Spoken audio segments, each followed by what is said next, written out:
Hello guys, स्वागत है एक नई निफ्टी बैंक निफ्टी की एनालिसिस वीडियो में।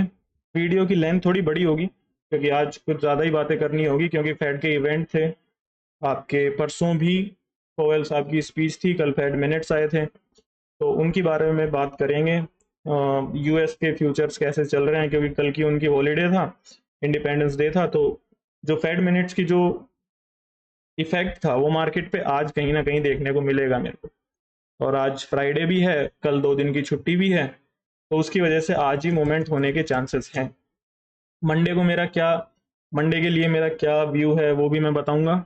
अभी के लिए सिर्फ निफ्टी और बैंक निफ्टी के डेली एनालिसिस करते हैं और देखते हैं कि आज क्या हुआ था और प्रीवियस पैटर्न के हिसाब से आपका क्या होना चाहिए था, उस पर मार्केट ने कैसा इफेक्ट दिया है। सबसे पहले बात करते हैं निफ्टी के अंदर।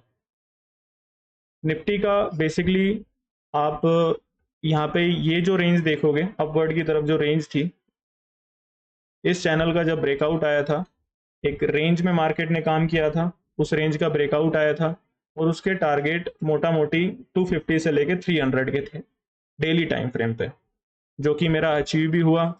400 भी आप गए, लेकिन डेली टाइम फ्रेम पे आप देखोगे तो 300 के ऊपर उतना सस्टेन आप नहीं कर पाए हो, क्योंकि 400 पे आप इंट्राडे में जाके पहली ही कैंडल थी, पहली या फिर दूसरी कैंडल थी जिसमें आपने सेलिंग दिखा दी थी, थोड़ी प्रॉफिट बुकिंग आ गई थी वहां से, तो वो आपको देखने को मिला था मार्केट के अंदर। 300 के आप ऊपर सस्टेन नहीं हो पाए।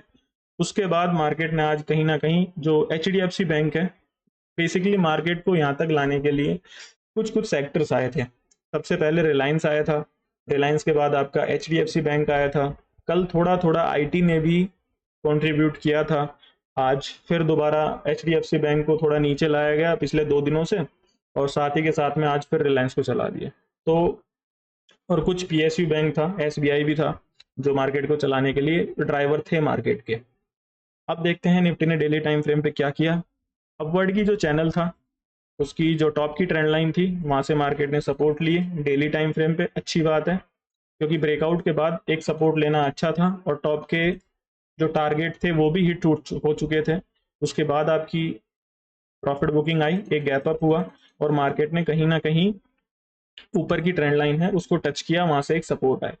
अब देख लेते हैं उससे छोटी टाइम फ्रेम पे, 60 मिनट की टाइम फ्रेम पे देखते हैं। तो जब से मार्केट में ब्रेकआउट हुआ है, देखें तो 23,900 या फिर 24,000 के ऊपर, वहां से भी मार्केट ने एक रेंज बना रखी है। अपवर्ड जो चैनल आप बोलते हो वो बना रखा है।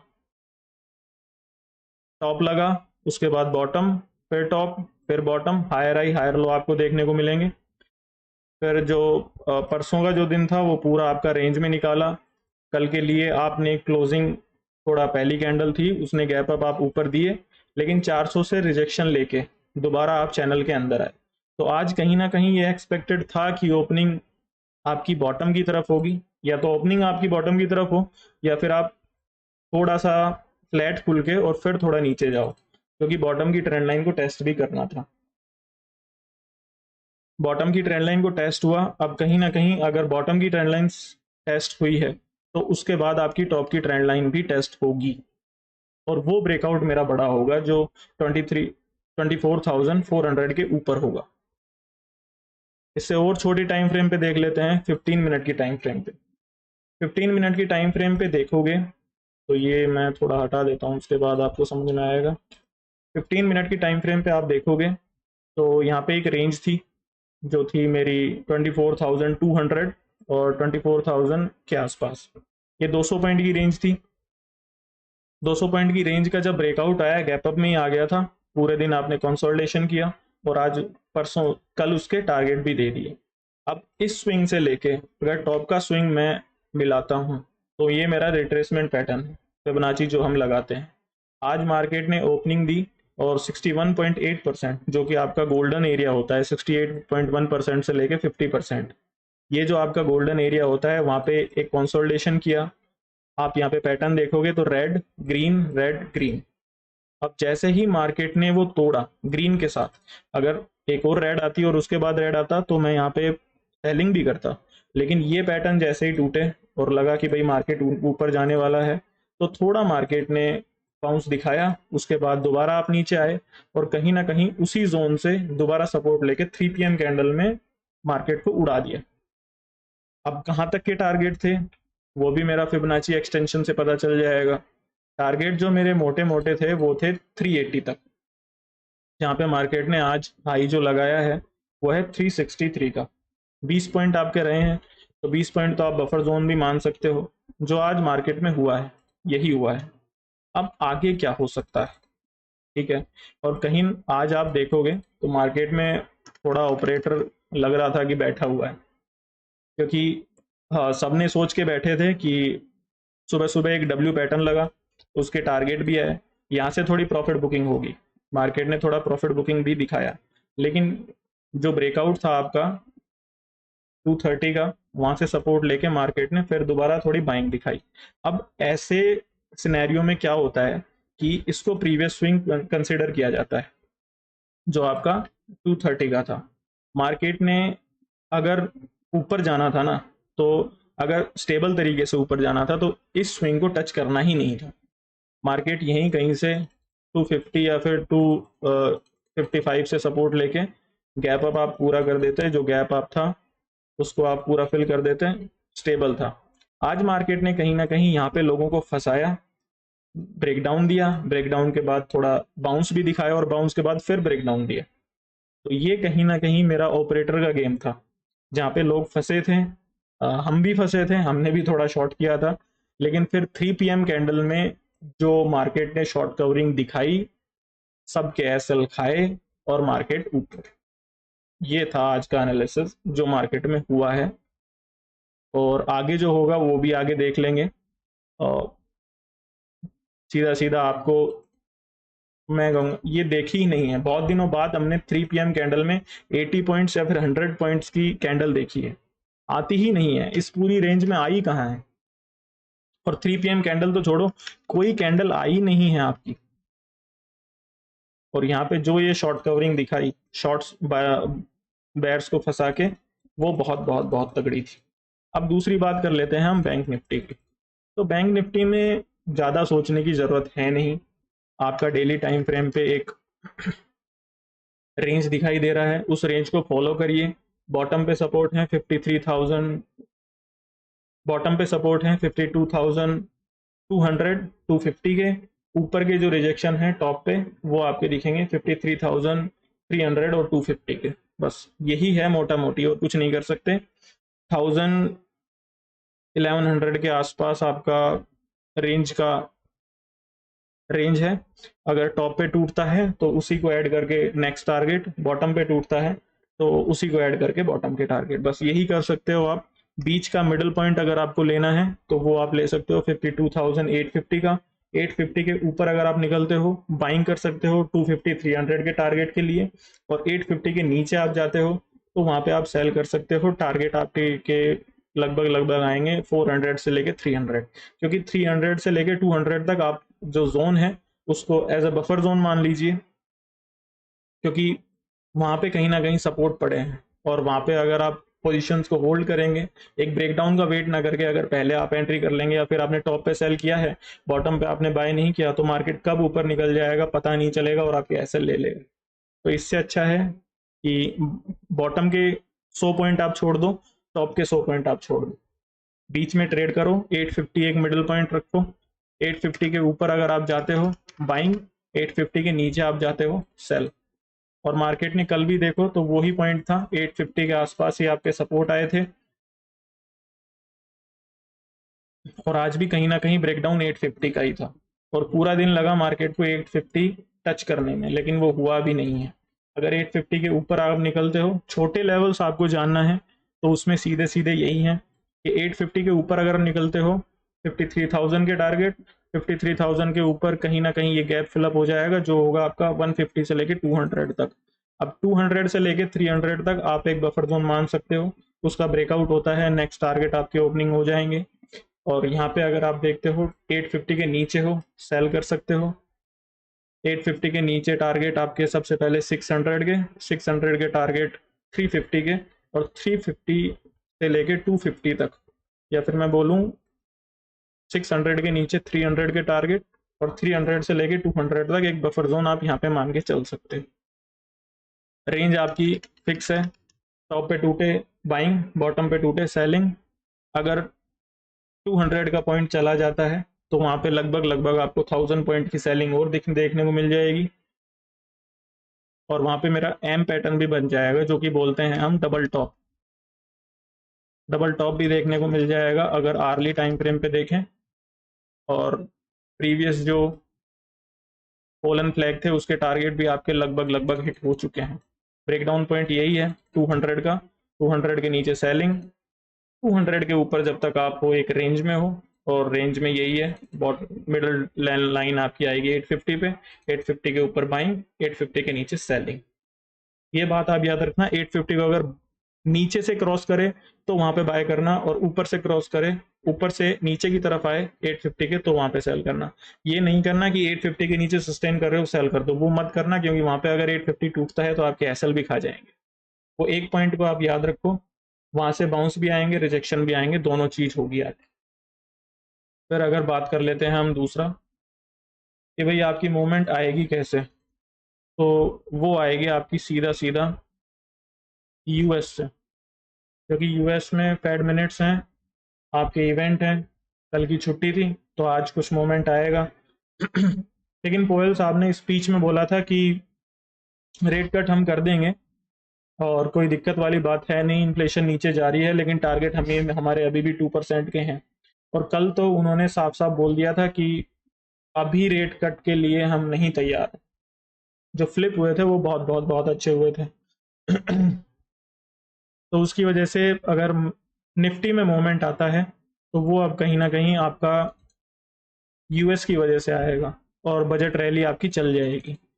और ज़्यादा अगर मैं यूफोरिया में नहीं जाऊं तो बजट तक हो सकता है हम 25,000 भी टेस्ट कर लें एक बार निफ्टी के अंदर। बैंक निफ्टी में तो 1000 पॉइंट अगर और चल जाता है तो एटलीस्ट 54,000 54,500 तक भी मैं खिंच सकता हूँ ईजीली, अगर यूएस मेरा चलता रहता है तो। लेकिन यूएस से थोड़ा एक्सपेक्टेशन कम है,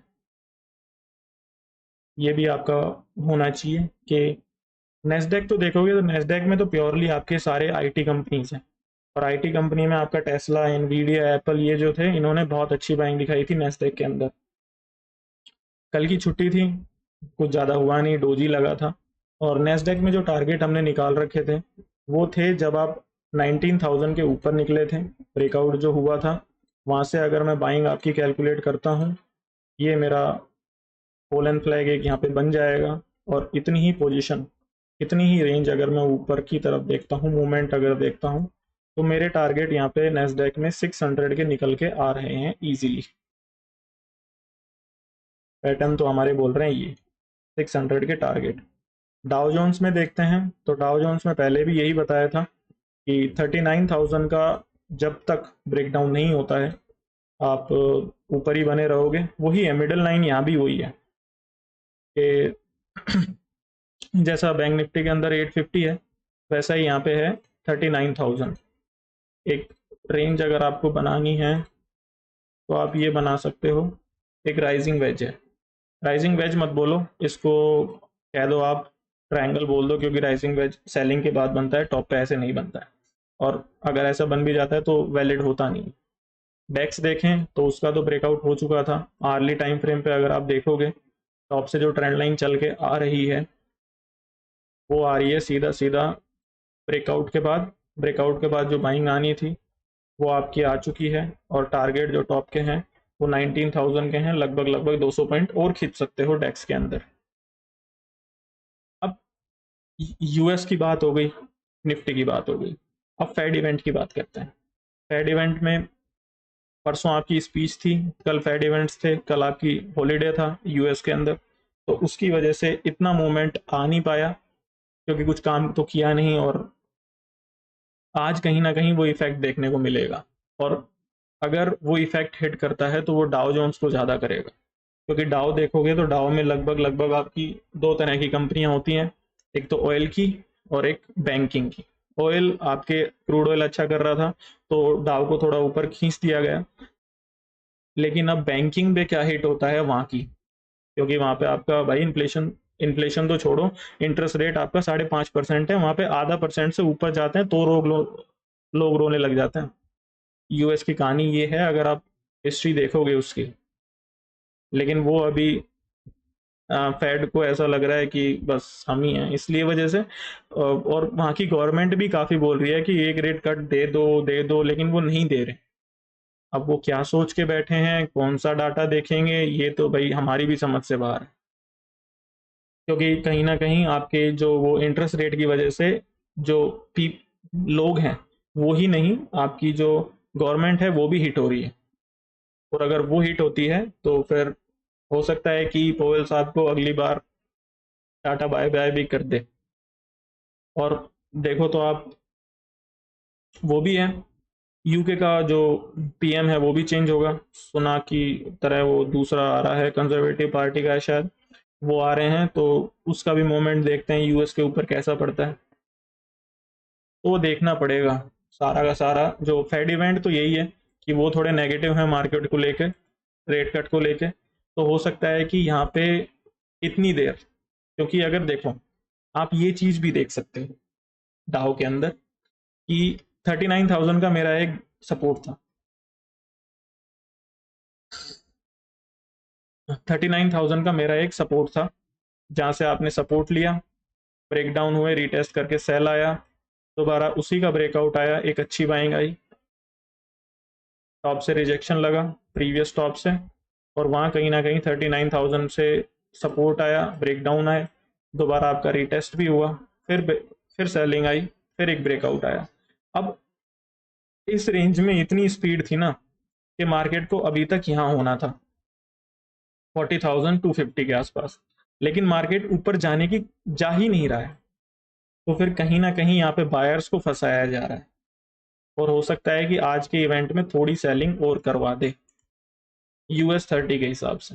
और वहाँ पे 1-2% का, अगर 1% 1.5% का भी मूवमेंट हो जाता है तो कहीं ना कहीं निफ्टी को थोड़ा नीचे आते हुए देखेंगे आप, क्योंकि निफ्टी में यहाँ पे तो कोई दिक्कत नहीं है, ठीक है।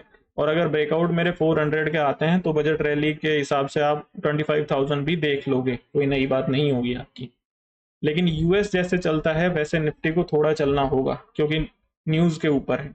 और यहाँ पे ये भी बात आप बोलने को आ रहे हैं कि 31 या फिर 30 जुलाई को आपको वो इंटरेस्ट रेट का डिसीजन है फेड का। अब हो सकता है कि जो 23-24 जुलाई को आपका बजट आ रहा है उस बजट तक आपको खींचा जाए, थोड़ा ऊपर की तरफ स्टेबल रखा जाए, और फिर फेड की स्पीच से आपको थोड़ा को रिलेट करके, और वहाँ पे इंटरेस्ट रेट के डिसीजन कैसे रहते हैं, खैर बढ़ाएंगे तो नहीं, स्टेबल ही रखेंगे, लेकिन कहीं ना कहीं मार्केट एक्सपेक्ट कर रहा है कि नवंबर में जो आपके इलेक्शंस होने वाले हैं वहाँ पे, उससे पहले एक रेट कट दे दे। लेकिन फेड, ओवेल साहब अभी भी इसी उसमें है कि हमें डाटा देखना है, हमारा जो टारगेट है वो 2% का है, 2% लाने में, तो इस हिसाब से तो भैया अगला साल, ये साल तो ऐसे ही निकल जाएगा, क्योंकि 2% आने में तो थोड़ा टाइम लगता है ना भाई। आप जिस स्पीड से आपने पैसे छापे हैं, आपसे गलतियां हुई हैं, डॉलर छापे हैं जो, उस स्पीड से आपको 2% लाने में तो थोड़ी दिक्कत होगी। और जब तक 2% नहीं आता है तब तक अगर ये रेट कट ना करें तो फिर तो भाई मार्केट थोड़ा सा अपसेट होंगे, क्योंकि आपने मार्च में बोला था कि मैं हम तीन रेट कट दे देंगे 2024 में, और मार्केट एक्सपेक्ट करता है डबल की, मार्केट एक्सपेक्ट करी, आपने देखो ना, आपकी जो नेस्डेक में मार्च में जो मूवमेंट थी, देखोगे मार्च में आप कहीं ना कहीं यहाँ थे, यहाँ पे, ठीक है। उसके बाद आपने यहाँ पे एक ब्रेकडाउन भी दिखाया, लेकिन जैसे ही ब्रेकडाउन फेलियर हुए, उसके बाद में बाइंग आपने कितनी दिखा दी मार्च से अभी तक, जब आपने बोला था मार्च मई में कि भाई आपकी इतनी मूवमेंट, मतलब हम 3 रेट कट दे देंगे, वहां से लगभग मार्केट 12 से 13% या फिर 2,000 पॉइंट आपके ऊपर आ चुके हैं इजीली। अब वहां पे आपने बोला था कि भैया हम इतने 3 रेट कट दे देंगे, मार्केट समझा कि भैया 3 की बोल रहे हैं तो हो सकता है 6 दे दें, तो उसकी वजह से मार्केट यूफोरिया में चल गए वहां पे। अब क्या हुआ है कि उन्होंने प्रीवियस मीटिंग में भी यही बोला था कि हम 3 तो नहीं 1 देंगे, उसकी वजह से ही ये कैंडल आई थी। और उस एक रेट कट देने के लिए मार्केट ने सोचा कि भाई एक रेट कट की बोल रहे हैं तो 2 तो देंगे ही देंगे, मार्केट डबल सोचता है। और उसी में ही 2 के यूफोरिया में ही उन्होंने कुछ पॉजिटिव बोल दिया और मार्केट थोड़ा और ऊपर खिंच गए। और पॉजिटिव नहीं भी बोला तो ये बाइंग तो प्योरली आपकी टेस्ला, एनवीडिया और एप्पल की वजह से आई है। हाँ, अभी भी टारगेट आपके 600 तक के हैं टेक में, लेकिन डाउ मेरा थोड़ा नेगेटिव हो सकता है, क्योंकि डाउ की अगर बाइंग आनी थी ना तो 39,000 के ऊपर ब्रेकआउट का आप आ जाने थे। अभी तक इतनी देर तक कंसोलिडेशन करने का मतलब ही नहीं था। और जैसे जैसे अगर जो पैटर्न होते हैं वो अगर टूटते हैं तो थोड़ा सा क्या है, रिवर्स में जाने की चांसेस होते हैं मार्केट के। जैसे आप देखो 39,000 के नीचे सेल, 39,000 के ऊपर बाय, 39,000 के नीचे सेल, रीटेस्ट सेल। अब ब्रेकआउट भी हो रहा है, लेकिन यहाँ पे कंसोलिडेशन किस बात का है? आपकी बाइंग अभी तक आ जानी थी अगर आनी होती तो। अगर वो नहीं आ रही है तो फिर कहीं ना कहीं आपका यही आपका माइंडसेट है कि फेड थोड़ा गलत कर सकता है और फेड की वजह से हम नीचे भी आ सकते हैं। आपका यही था मोटा मोटी जो फेड इवेंट है। आप थोड़ा क्लोज ट्रैक करना, फेड क्या बोल, उन्होंने क्या, फेड मिनट्स का यहाँ पे क्या मूवमेंट आता है। डाउ थोड़ा लग रहा है नीचे आ सकता है, डाउ में चांसेस हैं। नेस्डैक अभी भी 600 पे जो टारगेट हैं वो फिक्स हैं, लेकिन अगर डाउ नीचे थोड़ा खींचता है तो नेस्डैक को भी खींच लिया जाएगा। बीटीसी देख लें तो बिटकॉइन का कोई मतलब निकलता नहीं है, लेकिन बिटकॉइन भी कहीं ना कहीं हिट करेगा आईटी को, क्योंकि आईटी टेक के बहुत पैसे लग रहे हैं बिटकॉइन के अंदर। काफ़ी ज़्यादा वॉल्यूम लेके बैठे हो आप। बिटकॉइन में कुछ नहीं है, एक डबल टॉप लगा है, चांसेस आपके हैं नीचे थोड़ा आ जाए। इथेरियम भी कहीं ना कहीं एक सपोर्ट के आसपास है 2800, वो भी टूट जाता है तो ये भी डबल टॉप कंसिडर किया जाएगा। अब यहाँ पे एक थ्योरी और चलती है जो ये जो आप डबल टॉप है इसको थोड़ा नेग्लेक्ट करती है, उसकी बात भी अपन कर लेते हैं। जब भी एक डबल टॉप लगते हैं ना, जैसे ये लगे, एक एम पैटर्न बन रहा है, तो पहला जो स्विंग होता है ना, उसके ऊपर मार्केट अगर जाए और वो ब्रेकआउट फेल हो और उसके बाद ये स्विंग टूटे तो वहां पे डबल टॉप कंसिडर किया जाता है काफ़ी सिनेरियो में। ठीक है, और कई सिनेरियो में ऐसा भी होता है कि अब ऐसे सिनेरियो में क्या हो सकता है कि आपने एक लेग बनाया, स्विंग, स्विंग से आपने थोड़ी प्रॉफिट बुकिंग, एक दूसरा स्विंग, और इस स्विंग को आपने ऊपर की तरफ नहीं तोड़ा और उससे पहले ही नेगेटिव हो गए, तो कहीं ना कहीं ये जो आपका आज ब्रेकडाउन आया है ये ब्रेकडाउन फेल हो जाएगा और मार्केट ऊपर की तरफ निकल जाएंगे, एटलीस्ट थोड़ा बाउंस आ जाएगा। तो बीटीसी को अगर आपको ट्रेड करना है थोड़े तरीके से करना, क्योंकि इथेरियम भी मेरे को कहीं ना कहीं एक सपोर्ट की तरफ दिखाई दे रहा है। इथेरियम में ब्रेकडाउन अभी आए नहीं है, तो इस वजह से बीटीसी अगर आप थोड़े सा कॉशस की तरह ट्रैक करते हो तो वो ज़्यादा अच्छा है, ट्रेड करते हो। क्योंकि अगर देखो वो पैटर्न मैं यहाँ पे दिखाता हूँ आपको, इन्फोसिस में अगर आप देखोगे तो टॉप पे एक डबल टॉप लगा, एक एम पैटर्न था, उसके बाद आपने जो पहला स्विंग था उसके ऊपर गए लेकिन ब्रेकडाउन फेलियर हुए और जो नेक लाइन थी उसका ब्रेकआउट दिया, एक एम कंसिडर हुआ, टारगेट आ गए, आज का ही है। और दूसरा आप देखोगे अगर HCL टैग को, तो HCL टैग में एक डबल टॉप था, आपने प्रीवियस स्विंग को नहीं निकाला, नेक लाइन को ब्रेकडाउन दिया, ललचाया, ऊपर खींच लिया। तो यही बीटीसी में भी हो सकता है, बिटकॉइन में भी यही हो सकता है। तो ट्रैक करते रहिए, कुछ ज़्यादा खास आपका बस यूएस से ही थोड़े क्यूज आएंगे तो ही आपका ठीक है। निफ्टी तो यूफोरिया में है, चलते जाओगे आप, चलते जाओगे। कल मंडे को देखते हैं अगर ब्रेकआउट आ पाता है तो, और अगर यहाँ पे कुछ और देखने को मिलता है तो वो भी हम ट्रैक कर लेंगे। और ये कुछ अलग ही बाइंग थी भाई, ये थोड़ा मेरे को जो व्यू है वो थोड़ा दिक्कत करेगा, लेकिन कोई दिक्कत वाली ऐसी बात भी नहीं है, कोई ऐसे अपन बड़ी पोजीशन भी नहीं लेके बैठे हैं, टेबल हैं, जो होगा देखा जाएगा, एटलीस्ट सीखने को मिलेगा और कुछ नहीं है। ट्रेड करते रहिए। यूएस का यही है कि फेड मिनट्स आपके हो चुके हैं, अब यूएस मार्केट आप उस फेड इवेंट को, फेड मिनट्स को कैसे ग्रैब करते हैं वो देखना पड़ेगा, क्योंकि वो नेगेटिव थे और कहीं ना कहीं डाउ में जो पैटर्न है वो थोड़े खराब हुए हैं, क्योंकि 39,000 के ऊपर आप आए हो तो आपको अभी तक आ जाना था, इतना वेट करना ही नहीं था। तो ये वेट कहीं ना कहीं इसी इवेंट की वजह से कर रहे थे, और हो सकता है कि एक डंप रात को आ जाए US30 में, और वही आपको देखने को मिले यहाँ पे, एटलीस्ट बैंक निफ्टी में तो देखने को मिले 200 के नीचे। और मिडल लाइन है आपकी 850 के नीचे जब तक हो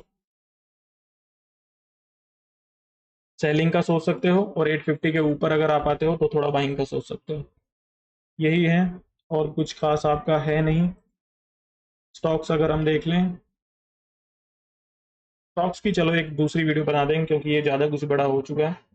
25 मिनट की आपकी वीडियो एटलीस्ट हो चुकी है। ठीक है गाइज, ओके, ट्रेड करते रहिए। आज भी ट्रेडिंग का माहौल तो था, लेकिन इसने थोड़ा थोड़ा हिलाया था माइंडसेट को। ओके, थैंक यू, जय श्री राम, जय हिंद।